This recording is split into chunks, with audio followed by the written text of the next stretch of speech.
दूर एक जादुई जंगल था जिसका नाम था गलमरवुड। यहाँ के दरख्त, फूल और यहाँ तक के घास भी रात के वक्त जगमगाते थे।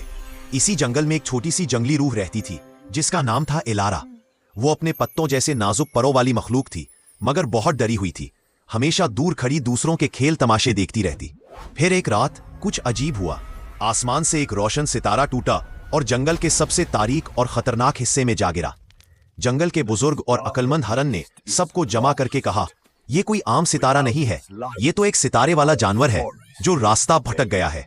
अगर ये अपने घर वापस ना गया तो हमारा प्यारा गलमरवुड हमेशा के लिए तारीक हो जाएगा। सबके सब खौफजदा हो गए, मगर इलारा ने अपने डर पर काबू पाते हुए एक कदम आगे बढ़ाया। इलारा ने एक जगमगाते हुए बीर को अपना रहनुमा बनाकर तारीक जंगल में कदम रखा।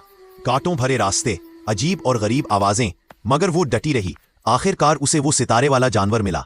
वो एक छोटा सा रोए हुए जानवर की मानंद था जिसका जिस्म हल्की सी रोशनी से चमक रहा था और वो एक बड़ी सी डाली के नीचे फंसा हुआ था।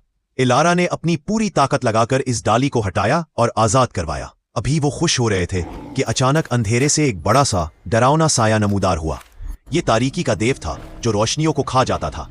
इलारा ने सितारे वाले जानवर को संभाला और करीब पड़ी एक खोखली लकड़ी में जा छुपी। अंधेरे के देव ने उनका पीछा किया, मगर वो उन तक ना पहुंच सका। अंदर दोनों एक दूसरे से लिपटे कांप रहे थे। इलारा ने हिम्मत ना हारी।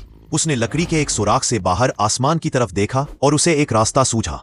उसने सितारे वाले जानवर को समझाया कि उन्हें जंगल के सबसे ऊंचे दरख्त पर चढ़ना होगा। दोनों ने मिलकर दरख्त पर चढ़ाई शुरू की।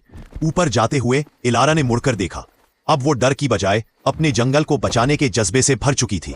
दरख्त की चोटी पर पहुंचकर इलारा ने सितारे वाले जानवर को आसमान की तरफ उड़ान भरने का इशारा किया। एक बार फिर डर की जगह उसकी आंखों में उम्मीद चमक रही थी। सितारे वाला जानवर जमीन से उछला और हवा में एक ऐसी रोशन लकीर बनाता हुआ गायब हो गया कि जैसे कोई शाम का तारा चमक उठा हो।